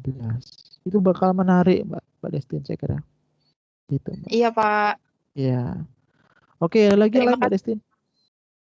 Sudah. Sudah ya. Oke, cukup. Makasih Mbak Destin. Sudah saya rekap punya Anda. Berikutnya siapa lagi nih yang mau menyusul? Mbak Feby atau Mbak Feby silakan. Ya. Judul skripsi saya yaitu menganalisis perilaku nasabah deposito Bank Syariah di Indonesia. Saya sudah membaca 19 jurnal, Pak, yaitu 10 jurnal internasional dan 9 jurnal nasional. Dari jurnal tersebut menunjukkan bahwa metode yang banyak digunakan yaitu studi literatur atau literatur review. Nah, pada metodologi kuantitatif variabel independen yang paling banyak digunakan yaitu regionitas, pengetahuan, reputasi, dan lokasi. Metode analisis dari jurnal tersebut adalah regresi linear berganda. Ada juga yang menggunakan PECM, Pak. Namun metode yang paling banyak digunakan yaitu multiple regresi dan regresi linear berganda. Oke.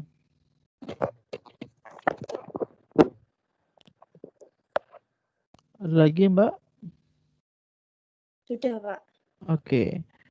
Jadi hakikat penelitiannya Mbak Feby ini tentang perilaku nasabah ini sebenarnya Anda itu Mbak, ini menarik punya Anda ini. Motivasi ini pada bank syariah atau bank konvensional Mbak Feby? Bank syariah, Pak. Bank syariah. Jadi nasabah bank syariah itu dalam konteks menabung ya. Menabung ini bisa dalam bentuk giro bisa, tabungan bisa, atau deposito bisa. Itu nawaitunya apa? Apakah dia didorong oleh namanya profit oriented motivation atau yang kedua adalah religious motive orientation, Mbak. Nah, ini yang Anda akan jawab, Mbak Feby. Jadi, motivasi menabung nasabah bank syariah itu profit motif atau religious motif. Kalau profit motif berarti suku bunga bank konvensional naik, mereka bakal pindah ke bank konvensional. Tapi kalau seandainya dia adalah religious motif, walaupun naik suku bunga bank konvensional, tetap tidak akan merubah preferensi dia untuk meletakkan dananya di bank syariah. Mbak Febri sudah paham nggak ini, Mbak, kira-kira? Paham, Pak. Iya, Dari coba. jurnal yang Ya. baca itu, faktanya ternyata agama itu tidak terlalu berperan dalam menarik minat masyarakat. Nah, itu menarik itu berarti kan. Nah, itu ada temuan itu. Nah, itu mau Anda buktikan betul memang dengan data apa sekunder itu dikuatkan argumentasi itu. Gitu, Mbak. Apakah itu benar-benar terjadi atau itu hanya sekedar konteksnya hanya pada saat itu saja? Bagaimana dengan data terbaru? Begitu, Mbak Feby. Baik, Pak. Oke, Mbak Feby, Anda mungkin sudah bisa masuk ke bab 1 ya. Coba dinarasikan saja semampu Anda. Nanti setelah itu Anda bisa coba saya cek lagi kira-kira isunya sudah masuk apa enggak. Baik, Pak. Oke, Terima Mbak kasih. Feby. Iya, sama-sama Mbak Feby. Berikutnya Mbak Nia. Yang sudah kalau memang ada urusan lain boleh pamit ya, nggak masalah ya, jangan sungkan ya. Santai aja. Ya. Mbak Nia sudah siap? Belum? Iya, Oke, sudah, kalau Pak. belum siap. Oh, sudah. Oke, ya silakan Mbak Nia. Mohon maaf sebelumnya ya Pak kalau rada berisik soalnya saya lagi ada acara keluarga. Oh iya, nggak apa-apa. Nggak kedengaran kok. Ayo silakan Mbak. Iya. Jadi untuk judul skripsi saya, analisa stabilitas bank syariah di Indonesia. Nah, dari literatur yang sudah saya buat kemarin Pak, yang sudah saya kirim dan Bapak review, jadi tuh kebanyakan dari literatur itu penelitian yang dilakukan kebanyakan itu bertujuan untuk mengetahui stabilitas perbankan syariah dengan cara membandingkannya dengan perbankan konvensional. Ada juga yang melakukan penelitian untuk mengetahui stabilitas perbankan syariah ketika terjadi krisis keuangan global dan setelahnya. Nah, dalam literatur juga terdapat penelitian yang dilakukan di negara lain yang saya pilih untuk dijadikan referensi. Kebanyakan penelitian ini akhirnya menimbulkan saran yang kebanyakan ditujukan untuk pemerintah terkait kebijakan untuk kepentingan berkembangnya perbankan syariah di Indonesia. Nah, dari literatur yang saya buat, kebanyakan variabel yang digunakan adalah inflasi, nilai tukar, suku bunga, pertumbuhan ekonomi, ROA, ROE, dan profitability. Nah, metode yang banyak digunakan menggunakan pendekatan kuantitatif, dan ada metode Z-score, DEA, t-test, ada regression, ada VAR atau VECM. Nah, data dari literatur yang dapat dilihat bahwa kebanyakan penelitian mengenai stabilisasi perbankan syariah menggunakan data sekunder, bulanan, dan tahunan. Periode tahun yang digunakan adalah di bawah tahun 2017. Nah, untuk skripsi saya, kalau untuk data, saya akan gunakan data dari tahun 2017 sampai 2019, mengambil data bulanan. Soalnya kebanyakan dari literatur itu penelitian dilakukan di bawah tahun 2017. Ada yang dimulai dari tahun 2003 dan seterusnya. Jadi kebanyakan penelitian belum ada yang di atas tahun 2017, Pak. Oke, baik, Mbak. Saya sudah lihat punya Mbak Nia sudah bagus ya, sudah banyak sekali Anda coba memberikan perspektif. Anda berapa tadi jumlah jurnalnya? 20 ya? Oh, belum, 16 jurnal, Pak. 16 ya. Nah, kalau bisa coba Mbak lebih diperkaya lagi. Jadi Mbak tadi stabilitas itu harus ini Mbak. Apa tadi variabel dependennya apa Mbak untuk proksinya? Ada inflasi. Enggak, untuk yang stabilitasnya. Untuk stabilitasnya proksinya variabelnya apa namanya? Oh, ini Pak, profitability. Oh, profitability ya. Ya. Itu literaturnya ada. Kuat nggak? Banyak nggak literaturnya itu? Dan apa alasannya? Ada 2 literatur yang membahas soal ini, Pak. Oke, coba nanti ya, apa namanya, disebutkan ya Mbak ya, literaturnya di bab 1 dan alasannya apa ya Mbak? Ya Pak. Oke, baik. Oke Mbak Nia, segera cukup Mbak Nia. Nanti Anda langsung bab 1 aja dinarasikan, nanti ditampilkan semua literatur Anda, termasuk juga alasan-alasan mengapa menggunakan variabel ini dan itu ya Mbak. Baik Pak. Oke, makasih Mbak Nia. Silakan lanjutkan aktivitasnya. Maaf mengganggu sejenak ya. Pak, nggak apa-apa. Oke, silakan Mbak Nia. Berikutnya saya lanjut ke Mas Budi atau Mas Dava. Silakan. Iya Pak. Oke, Mas Budi silakan. Sebelumnya Assalamualaikum. Judul ya, saya itu analisis faktor perkembangan pariwisata halal di Indonesia Pak. Oke. Sejauh ini saya udah ngumpulin jurnal 10 jurnal baik Indonesia maupun internasional. Oke. Nah, kebanyakan dari jurnal yang saya baca itu menggunakan metode kualitatif. Jadi di judul saya ini saya mau fokuskan di itu Pak, strategi perkembangan pariwisata.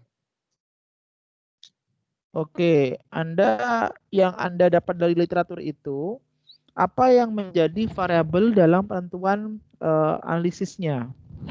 Independennya apa, dependennya apa, Mas? Independennya itu. Jadi ada satu jurnal Pak yang menurut saya menarik Pak. Ada di situ dia itu memfokuskan di strategi perkembangan pariwisata halalnya Pak. Oke ya, saya kira Anda Mas Budi nampaknya masih kurang bacaan. Coba Anda nanti definisikan lagi variabel apa yang menjadi proksi untuk pariwisata halal. Dan kedua, faktor-faktornya apa saja yang bisa menjelaskan pariwisata halal ini? Apa mungkin dari sisi jumlah wisatawan, atau mungkin dari sisi harga, dari sisi fasilitas objek wisatanya, begitu Mas. Coba itu yang ingin saya dengar sebenarnya. Dan metodologinya apa yang paling banyak dan Anda ingin di mana metodologinya itu? Apakah sama atau ingin berbeda? Ya Mas Budi, coba Anda aja Mas, langsung ke bab 1 aja Mas Budi, dibuat dalam bab 1 saja supaya nanti saya bisa lebih konkret melihatnya kira-kira ya. Baik Pak. Oke Mas Budi, makasih. Dava, Zain, Arifki Jami, silakan. Ya, baik Pak. Assalamualaikum warahmatullahi wabarakatuh Pak. Salam Dava. Saya lama nggak jumpa Anda, Dava. Iya Pak, sedang magang Pak bersama Habib Pak. Oh Kemarin gitu. Magang di mana, Dava? di Kepatihan Pak, kantor gubernur. Apa sebagai apa? Di itu apa di bagian tata usaha sih Pak, di perekonomian jalan. Berapa lama Anda di sana? 1 bulan Pak. 1 Udah bulan. beres sekarang ya. Oh gitu. Pas kemarin lewat PPE ya, magangnya? Iya betul Pak. Berapa bayarnya Mas Dava? 150 kalau nggak salah tuh Pak. Oh iya, tapi PPE semua yang bantu ya, Mas? Iya. Administrasinya, kotak-kotaknya, ada tinggal berangkat aja ya? Iya betul Pak. Oh gitu. Oke Dava, apa yang Anda bisa dapat informasikan ke kami, Dava? Anda kayaknya topiknya kemarin menarik, Dava. Apa, Dava? Ya Pak, untuk judulnya analisis hubungan perkembangan industri perbankan dan perkembangan finansial teknologi Indonesia. Jadi dari literatur yang saya baca itu sudah 23 jurnal Pak, termasuk 10 jurnal internasional dan 13 jurnal Indonesia. Lalu yang di research gap tersebut terdapat 9 jurnal yang menggunakan metodologi kualitatif dengan menggunakan analisis SWOT Pak. Gitu. Lalu dengan tujuannya saya tuh akan mengacu ke apakah perkembangan teknologi digital memberi dampak yang sangat besar terhadap pertumbuhan industri finance tersebut. Gitu, Pak. Oke. Ya, menarik itu. Nah, kemudian gimana hasilnya? Ada nggak ya literatur terkait yang menunjukkan hubungan itu? Ada Pak, satu yang saya temukan dalam jurnal yang saya akan acu ke situ, dan jenis finance tersebut kan yang akan dibahasnya itu terkait dengan payment system, langsung ada digital banking, online digital insurance, dan peer-to-peer dan crowdfunding, begitu Pak. Apa itu? Jenis-jenis financial teknologi yang sudah berkembang di Indonesia, ya begitu Pak. Oke. Lalu hubungannya gimana Mas Dava antara fintech dengan perkembangan finance? Apakah dia punya hubungan positif searah atau dua arah, negatif atau tidak sama sekali? Dalam jurnal tersebut sih Pak, yang saya baca kan itu menggunakan analisis SWOT ya Pak. Jadi perkembangan ada kekuatannya, ada kelemahannya juga, ada peluang dan ancamannya juga Pak. Cuman kan belum terbaca semua untuk baru beberapa Pak dibacanya. Oh gitu. Oke, kalau gitu mungkin Anda langsung aja bab 1 Mas Dava. Coba saya ingin lihat narasi Anda. Tapi pada dasarnya punya Anda ini sama kayak Habib sebenarnya, ingin melihat hubungan antara fintech dengan financial development, Mas. Kalau Anda cari dalam konteks bahasa Inggris, jurnalnya itu banyak sekali. Dan hipotesisnya itu ada 4, Mas Dava. Hipotesisnya. Apakah yang pertama adalah fintech itu mempengaruhi financial development, ya? Ya, Pak. Yang kedua adalah fintech itu dipengaruhi oleh financial development, jadi terbalik, ya. Yang ketiga, dua-duanya saling mempengaruhi. Yang keempat, tidak sama sekali. Jadi itu yang ingin Anda buktikan dengan studi empirik nanti, gitu Mas Dava. Nah, coba itu Anda perbanyak literatur yang seperti itu, Mas, mencari hubungan-hubungan itu dan alasannya apa kira-kira. Begitu Mas Dava. Oke, baik Pak. Oke, coba Anda langsung ke bab 1 aja ya. Silakan Anda narasikan. Kalau bisa minggu depan kita sudah mulai coba diskusikan lagi insya Allah ya. Oke, Mas Dava ada yang mau sampaikan lagi? Kalau ini Pak terkait dengan itunya, berarti bisa menggunakan metode wawancara nggak sih Pak? SWOT sama wawancara atau emang Kalau SWOT? Kalau saya cenderungnya Anda menggunakan metode yang parametrik aja Mas. VAR VCM gitu atau ARDL gitu Mas. ARDL coba. Jadi karena ini datanya ada sebenarnya di sekunder, di laporan keuangan ada. Tinggal Anda sekarang memproksikan untuk memproksi fintech itu apa, untuk memproksi financial development itu apa proksinya. Begitu Mas Dava. Oke, baik Pak, siap Iya. Pak. Oke, apalagi yang lain Mas? Cukup Pak, sudah Pak. Oke Mas Dava, Anda ini ini sangat berkesan bagi saya Anda ini. Oke Mas Dava, kalau ada waktu bisa main-main ke kantor ya Dava ya, kantor saya mungkin bisa diskusi. Iya. Assalamualaikum. Oke, ya, Waalaikumsalam. Ayo Mas Ali Fauzan terakhir, silakan Mas Ali. Iya Pak, di sini judul skripsi saya analisis kontribusi sektor pariwisata terhadap perekonomian Indonesia. Nah, di sini saya sudah mencoba membaca beberapa jurnal. Berapa Mas yang Anda baca? 15 jurnal Pak, 10 inter dan 5 nasional. Namun di jurnal internya saya jujur belum terlalu memahami Pak. Nah, di sini tuh di jurnal internya kebanyakan menggunakan data primer dan menggunakan pendekatan kualitatif. Sedangkan di jurnal nasionalnya itu kebanyakan menggunakan data sekunder dan kuantitatif, Pak.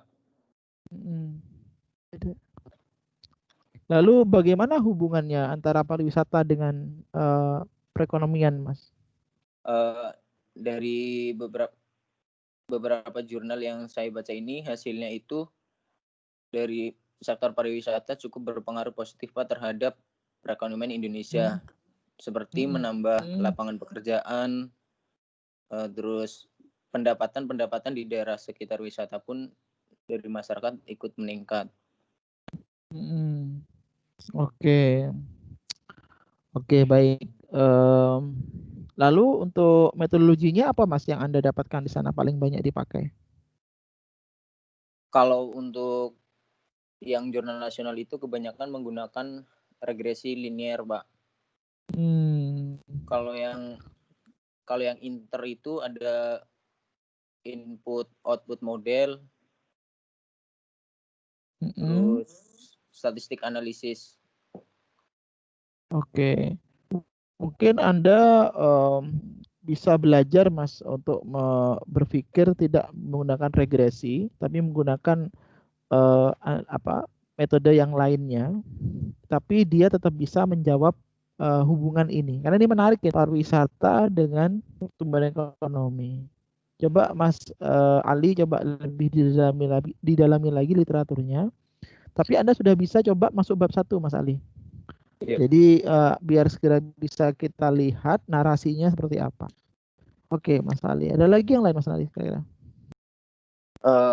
Kalau menggunakan metode VAR gimana itu, Pak? Ya itu bisa kan ingin melihat hubungan dalam jangka pendek dan panjang ya. Nah pariwisata itu barangkali kalau Anda mau menarik Mas Ali itu Anda segregasi ke dalam beberapa provinsi yang menjadi fokus kebijakan pemerintah saat ini. Kalau nggak salah pemerintah kan fokus pada pengembangan pariwisata di beberapa provinsi di Indonesia saat ini Mas Ali kan. Ada yang namanya di Sumatera Utara, Danau Toba, lalu ada di Mandalika, NTB, lalu ada di Papua. Nah itu barangkali Anda bisa menggunakan itu sebagai basis untuk menjadikan itu sebagai case study Mas. Dan nanti dalam konteks analisisnya bisa pakai panel data. Begitu Mas Ali. Kalau Anda ingin lebih menantang ya, jadi disinkronkan dengan kebijakan pemerintah begitu, Mas. Atau Anda mau secara agregat, hanya satu saja, jadi se-Indonesia begitu. Yang penting bagi kita bukan itunya, tapi argumentasinya, Mas. Kita pakai Indonesia, mengapa pakai tidak Indonesia, itu yang paling penting sebenarnya. Begitu.